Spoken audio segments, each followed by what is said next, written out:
नमस्कार दोस्तों, एक बार फिर से भारत में शादी का सीजन आ चुका है। तो क्या आप शादी करने के लिए तैयार हैं?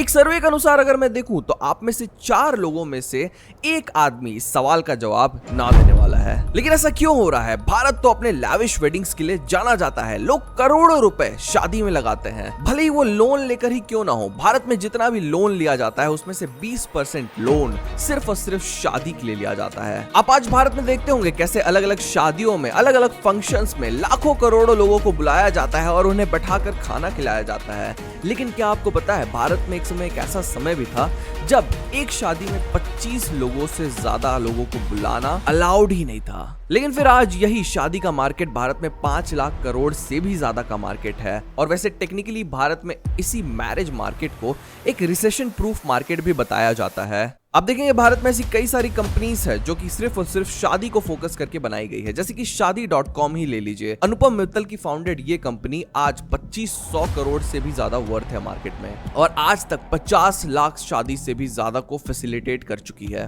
भारत में शादी का इतना ह्यूमंगस मार्केट होने के बावजूद क्यों हमें शादी के रेट्स में एक डाउनफॉल देखने को मिल रहा है और क्यों यूथ्स के बीच में शादी को लेकर एक्साइटमेंट कम हो गया है? इन सब चीजों के रीजंस आज मैं इस वीडियो में बताऊंगा और सबसे इंपॉर्टेंट 5th रीजन होने वाला है। अगर आपको सीधा वो देखना है तो इस टाइम स्टैम्प में स्किप कर लें।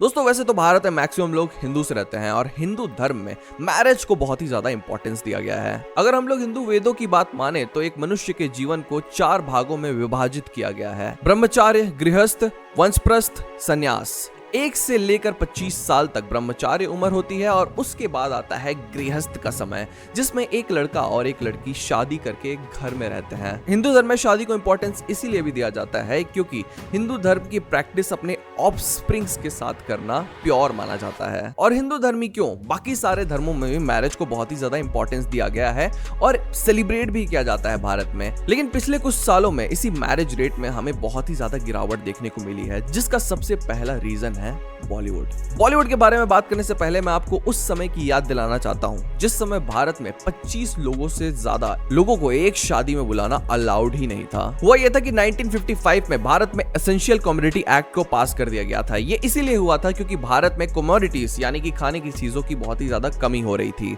अब लोग राशन करने लगे थे और अपने जो राशन है उसको बेचने भी कम लगे थे दुकान वाले। 1970s का समय आते आते एक ऐसा दृश्य देखने को मिला था जब शादी के कार्ड्स में यह लिखा रहता था कि हमारे शादी में सिर्फ और सिर्फ 25 लोगों का खाना बनेगा, क्योंकि उस समय का नियम था आप 25 लोगों से ज्यादा अपने शादी में बुला नहीं सकते और अगर बुला लेते हैं तो 25 लोगों से ज्यादा के खाने अपने शादी में नहीं बनवा सकते आप। 1978 का एक बहुत इनफेमस केस है जिसमें राजस्थान में एक शादी हो रही थी और उस शादी में पुलिस रेड करती है और 80 किलो मालपुआ जब्त कर लेती है और जो शादी कर रहा था उसे गिरफ्तार भी कर लेती है। इस केस की वजह से एक शॉक वेव आ गया था पूरे इंडिया में और लोग 25 लोगों से ज्यादा को बुलाया ही नहीं करते थे अपनी शादी में।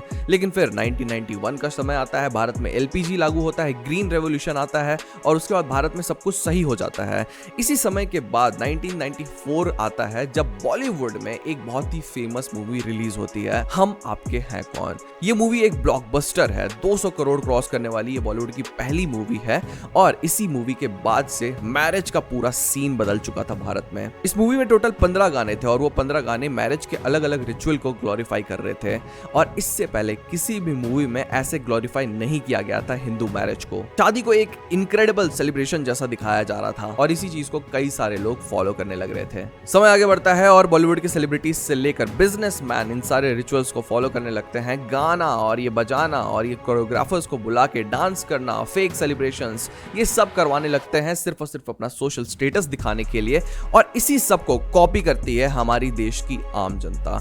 हमारी देश की आम जनता हमेशा से बॉलीवुड को अपना आइडल मानते हुए आई है और उनको फॉलो करने की कोशिश करती रहती है। तो शादी भी जब होता है तो बॉलीवुड स्टाइल में शादी होना चाहिए, एक प्री वेडिंग, एक ग्रैंड प्री वेडिंग शूट होना चाहिए। हर एक लड़की का ड्रीम होता है प्रिंस चार्मिंग बनूं मैं, एक महंगे से लहंगे में अपने प्रिंस चार्मिंग के पास ऐसे ऐसे करके चलते हुए जाऊं। कहीं ना कहीं उसी एक्सपेक्टेशन को मीट करते करते एक फैमिली को पूरी जिंदगी के पैसे एक शादी के ऊपर लगाने पड़ते हैं। कई सारे जेंजीज देख रहे हैं कि एक घर वाले अपने पूरी जिंदगी की सेविंग से भी ज्यादा एक शादी के ऊपर लगा देते हैं और वो कतई ये चीज होते हुए नहीं देख सकते हैं, तो वो इंस्टेड चूज करते हैं कि मैं शादी ना करूं। इन सब चीजों को देखकर जेनजीज कहीं ना कहीं अपने पैसे से भी शादी करना चाहते हैं और यही चीज मेरे को अपने सेकंड रीजन पे ले आती है, जो कि है अनएम्प्लॉयमेंट। आज अगर हम देखें तो भारत में अनएम्प्लॉयमेंट रेट आसमान छू रहा है। समय जैसे ही बदला है वैसे ही शादी का कल्चर भी बदल चुका है। आपको पहले जमाने की बात याद होगी जब फैमिली बैकग्राउंड देखकर ही शादी करवा दी जाती थी। देखा जाता था कि कितने बैल बकरी हैं इसके पास, कितने गाय हैं इसके पास, कितने जमीन है इसके पास, और इसके पास से मैं ये बोल रहा हूं इसके पिताजी के पास। और तुरंत ही एक बेटी के पापा अपनी बेटी को उस लड़के का हाथ दे देते अगर अमीर खानदान से वो होता था। लेकिन अब समय बदल चुका है। आज के दिन अगर एक लड़का अनएम्प्लॉयड है तो उसकी शादी होना इम्पॉसिबल है। पहले जमाने में कई सारी शादियां बहुत ही छोटी उम्र में हो जाती थी, इसी वजह से कि उनकी फैमिली अमीर होती थी। लेकिन अब शादी करने के लिए लोग 28 से 30 की उम्र तक रुक रहे हैं।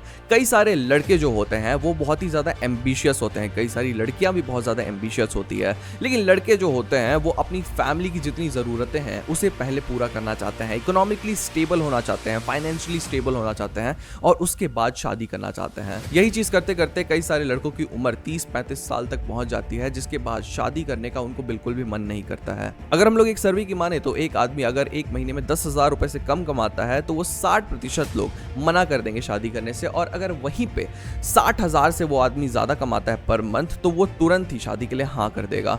तो अनएम्प्लॉयमेंट रेट शादी के डाउनफॉल का एक और बहुत बड़ा रीजन है। तीसरा बड़ा रीजन है डाउरी। देखिए डाउरी का जो सिस्टम है वो भारत में कई सालों से चलता हुआ आ रहा है। एक डेटा की अगर हम लोग माने तो 1985 से लेकर 2008 तक 95% मैरिजेस में एक्चुअली में डाउरी दिए गए थे। आज आप इंस्टाग्राम रील्स में देखते होंगे कि कैसे इसी डाउरी को फ्लेक्स किया जाता है। 4 Fortuner, 5 Fortuner, 2 Honda Toyota, 10 crore रुपए, एक पूरी संपत्ति, एक फ्लैट, चिल्ला चिल्ला कर बोला जाता है और लोगों को ये चीज प्रीच किया जाता है कि भैया देखो ऐसे दहेज लिया जाता है। इसी दहेज के सिस्टम के वजह से एक्चुअली में कई सारी लड़कियां शादी करने से डरती है। वो सोचती है मेरे घर परिवार वाले के पास इतना ज्यादा पैसा है नहीं कि वो दहेज सबसे पहले दे पाएंगे, और अगर दहेज दे भी देते हैं तो मैं ऐसे कैसे लड़के से शादी कर रही हूँ जो खुद भी पैसा कमाता है और दहेज लेता भी है। कई सारे पढ़े लिखे लड़के खुद पैसा कमाते हैं और एक स्माइल के साथ 10 करोड़ रुपए या 5 करोड़ रुपए या फिर जितना का भी दहेज है उसका चेक ले लेते हैं। लड़की का पर्सपेक्टिव क्यों मिस करें इस बात में? दहेज से एक्चुअली में एक लड़का भी बहुत ज्यादा डरता है। आप सोच कर देखिए, आप एक लड़का हैं और आप कभी भी दहेज की मांग नहीं किए हैं अपनी पत्नी से, लेकिन आपकी पत्नी आपके ऊपर एक फेक दहेज का केस कर देती है। एक बहुत ही पॉपुलर केस है इस चीज को लेकर 2003 में निशा शर्मा का, जब वो अपने पति के ऊपर एक फेक डाउरी का केस कर देती है और उसके ऊपर डोमेस्टिक वायलेंस का भी केस कर देती है। तुरंत ही उसके पति को जेल हो जाती है और 9 सालों तक निशा शर्मा का पति जेल में रहता है। और 9 साल बाद जाकर नोएडा का एक कोर्ट इस केस में वर्डिक्ट देता है और उसके पति को बाइज्जत बरी कर देता है। इस केस से हुआ क्या? उसके पति को 9 साल अपने जीवन की पूरी वेस्ट करनी पड़ी और उनके पति की जो माता थी उनको उनके जॉब से तुरंत ही निकाल दिया गया था। तो दोनों के पर्सपेक्टिव से अगर हम लोग देखें तो लड़की और लड़का दहेज के सिस्टम से बहुत ही ज्यादा डरते हैं। इसी दहेज को टैकल करने के लिए बिहार में पकड़वा विवाह का चलन है, और पकड़वा विवाह के बारे में अगर आपको जानना है तो उसके बारे में हमने पूरी वीडियो बना के रखी है, जरूर देखिएगा। चौथा रीजन है डिवोर्स। देखिए भारत की अगर हम लोग बात करें तो पूरी दुनिया में भारत में सबसे कम डिवोर्स के रेट हैं, सिर्फ और सिर्फ 1% का। यानी कि अगर भारत में 100 मैरिजेस हो रहे हैं तो सिर्फ और सिर्फ 1 मैरिज डिवोर्स में एंड होती है। लेकिन ये 1% भी भारत के लिए बहुत ही ज्यादा है। हिंदू मैरिज की बात करें तो हिंदूज में मैरिज को बहुत ही ज्यादा प्योर माना जाता है और डिवोर्स का कोई सीन ही नहीं है हिंदू सिस्टम में। और वहीं पे जब भारत में कई सारे डिवोर्स होते हुए लोग देखते हैं तो वो शादी करने से कतराने लगते हैं। कहीं ना कहीं एक लड़का खासकर डिवोर्स की वजह से शादी करने से डरता है, क्योंकि कहीं ना कहीं आपको पता होगा जब एक पति पत्नी का डिवोर्स होता है तो पति की कम से कम 30% सैलरी जो महीना की होती है वो पत्नी की तरफ चले जाती है। और अगर पति को ये डाइवोर्स केस एक बार में सेटल करना है तो उसे अपने नेटवर्थ का 1/3 से लेकर 1/5 अपनी पत्नी को देना पड़ता है, जो कि किसी भी लड़के के लिए बहुत ही ज्यादा और बहुत बड़ा रिस्क होता है। कहीं ना कहीं हर लड़का डरता रहता है कि भैया ये लड़की मेरे से शादी तो कर ली है लेकिन किसी भी दिन इसका मन चाहेगा तो मेरे ऊपर फेक केसेस कर देगी और उसके बाद मुझे जेल हो जाएगा, और डाइवोर्स करने के लिए अगर मुझे बोल दी तो मुझे ही पैसे देने पड़ेंगे इस लड़की को। पांचवा और सबसे इंपॉर्टेंट रीजन जिसकी वजह से मैरिज के रेट आज भारत में गिर रहे हैं वो है लिव इन रिलेशनशिप्स। शुरुआत से बात करते हैं, जैसे हमने बॉलीवुड के बारे में बात किया, बॉलीवुड का रीजन दिया, वैसे ही आज कई सारे बॉलीवुड सेलिब्रिटीज एक्चुअली में लिव इन रिलेशनशिप्स में रहते हैं और ये चीज को देखकर हजारों लाखों लोग भारत में अपने सेलिब्रिटी को फॉलो करते हैं और खुद एक लिव इन रिलेशनशिप में रहते हैं, और वही कल्चर आज भारत में प्रोमिनेंट होता जा रहा है। अभी इससे पहले जैसे मैंने डिवोर्स का बात किया था, लिव इन रिलेशनशिप का ये भी फायदा होता है कि एक लड़का और एक लड़की साथ में रह सकता है बिना किसी लीगल बॉन्ड के। एक मैरिज को एक्चुअली में लीगली एक लीगल बॉन्ड भी बोला जाता है, एक लीगल डॉक्यूमेंट भी बोला जाता है। और जब आप एक लिव इन रिलेशनशिप में रहेंगे तो एक लड़का और एक लड़की के बीच में ये बॉन्ड नहीं रहता है, जिसकी वजह से कहीं ना कहीं फ्रीडम महसूस होता है दोनों लड़का और लड़की को। इन शॉर्ट्स में पब्लिश किए गए एक सर्वे के अनुसार अगर हम लोग देखें तो भारत में 80% young adults live in relationships को सपोर्ट करते हैं। वो सपोर्ट इसलिए भी करते हैं क्योंकि वो बोलते हैं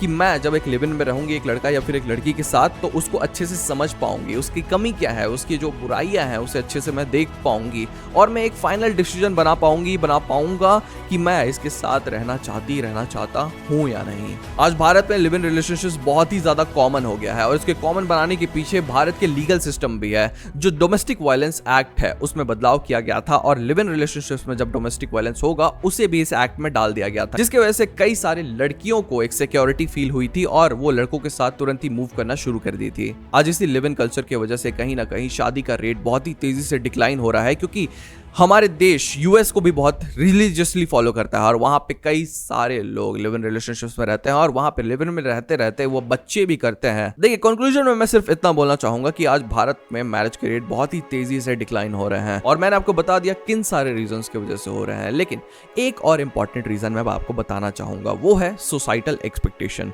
कहीं ना कहीं एक लड़का और एक लड़की सिर्फ और सिर्फ इसलिए शादी करना चाहते हैं कि वो एक दूसरे के साथ अपनी जिंदगी बिताना चाहते हैं, लेकिन कई सारे लोगों के घर वाले इस बात को नहीं समझते हैं।